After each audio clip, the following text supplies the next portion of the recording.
Gold, trusted gold buyers. మీరు తాకట్టు పెట్టిన బంగారాన్ని విడిపించి ఈ రోజు ఉన్న మార్కెట్ ధరకు కొనబడను.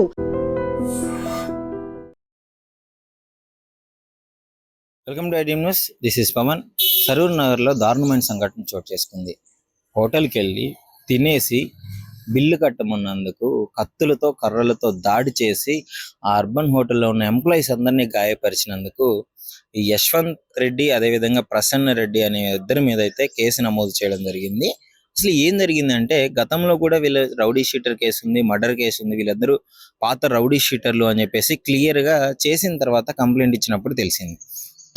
వెళ్ళారు, హోటల్కి వెళ్ళారు, సరూర్ నగర్ వెళ్ళారు. వెళ్ళిన తర్వాత బాగానే తిన్నారు, అంతా కంప్లీట్ అయిపోయింది.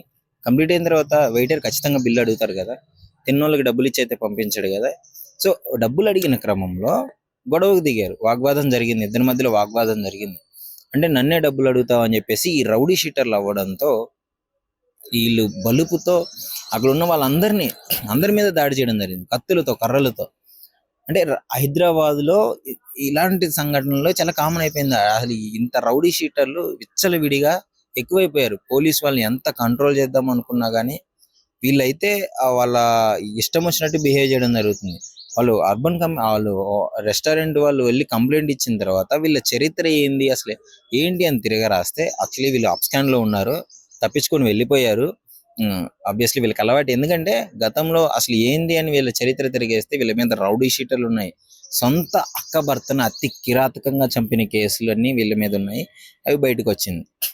మర్డర్ కేసు ఉంది వీళ్ళ మీద. వీళ్ళిద్దరు యశ్వంత్ రెడ్డి అదే విధంగా ప్రసన్న రెడ్డి అనే వాళ్ళిద్దరు సొంత అక్క భర్తను చంపిన కేసు అది. సో ఈ విధంగా రౌడీ షీటర్లు ఉంచుకొని ఈ గతంలో కూడా చాలా హోటల్స్ లో చాలా రెస్టారెంట్ లో వెళ్ళి బిల్లు కట్టకుండా వెళ్ళిపోయిన సందర్భాలు చాలా ఉన్నాయంట. కానీ ఆ హోటల్ వాళ్ళు ఎవరు, ఆ రెస్టారెంట్ వాళ్ళు కంప్లైంట్ ఇవ్వలేదు. రౌడీ షీటర్లు కదా, ఏమన్నా చేస్తారన్న భయంతో కావచ్చు, ఎందుకులే ఒక 1000-2000 కోసము, ఒక 3000 కోసము వీళ్ళతో ఎందుకు తలకాయ నొప్పి అని చాలా మంది వదిలేసుకోవడం జరిగింది. కానీ ఇక్కడ మాత్రము ఇక్కడ ఎంప్లాయీస్ మీద దాడి చేయడం జరిగింది. ఎంప్లాయీస్ మీద దాడి చేశారు కాబట్టి వెంటనే వాళ్ళందరూ వెళ్ళి కంప్లైంట్ ఇచ్చిన తర్వాత వీళ్ళ భాగోతం మొత్తం బయటపడింది. అంటే లిటరలీ ఇలాంటి ఇన్సిడెంట్లు జరిగినప్పుడే పోలీస్ వాళ్ళు తొందరగా వాళ్ళని పట్టుకొని పబ్లిక్ వాళ్ళకి బుద్ధి చెప్పేటట్టు శిక్షిస్తే మిగతా రౌడీ షీటర్లు భయపడతారు. ఈ రౌడీ షీటర్లకి ఈ మధ్య కామన్ అయిపోయింది. ఎవరిది అంటే రీసెంట్ టైమ్స్ లో ఎన్నో సంఘటనలు, రోడ్ల మీద చంపడాలు, దాడి చేసుకోవడాలు, ఇష్టం వచ్చినట్టు గంజాయి తాగి తిరగడాలు. ఈ గంజాయి మెయిన్ ఈ రౌడీ షీటర్లు వీళ్ళందరూ ఒకటే. వీళ్ళ ఎమ్మటి వచ్చే గ్యాంగ్ అంతా మొత్తం 16-17 సంవత్సరాల పిల్లలు.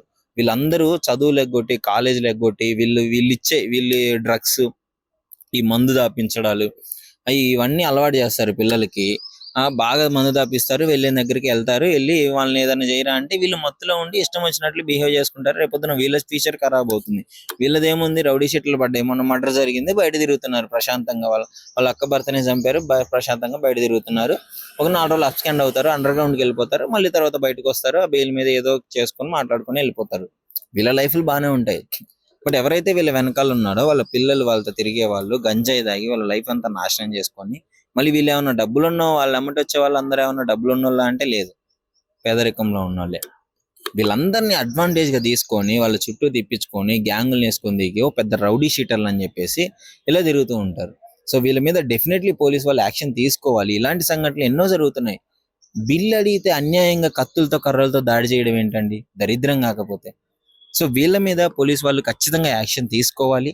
పబ్లిక్ లో వీళ్ళకి బుద్ధి చెప్పాలి. ఇలాంటి ఆకతాయిల్ని, గంజాయి బ్యాచ్ల్ని, రౌడీ షీటర్ని మరొక్కసారి ఈ విధంగా సంఘటనలు జరగకుండా ఇక్కడ వీళ్ళకి జరిగే ఇన్సిడెంట్లు, పనిష్మెంట్స్ అనేవి 10 మంది భయపడేలా ఉండాలి.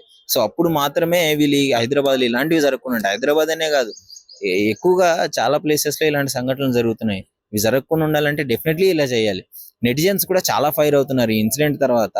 ఏంటి అన్యాయం అని చెప్పేసి. అన్యాయం జరుగుతున్నప్పుడు అంటే అక్కడ ఆపడానికి ప్రయత్నించినా గానీ రౌడీ షీటర్లు వాళ్ళు కత్తులతో దాడి చేస్తున్నారు.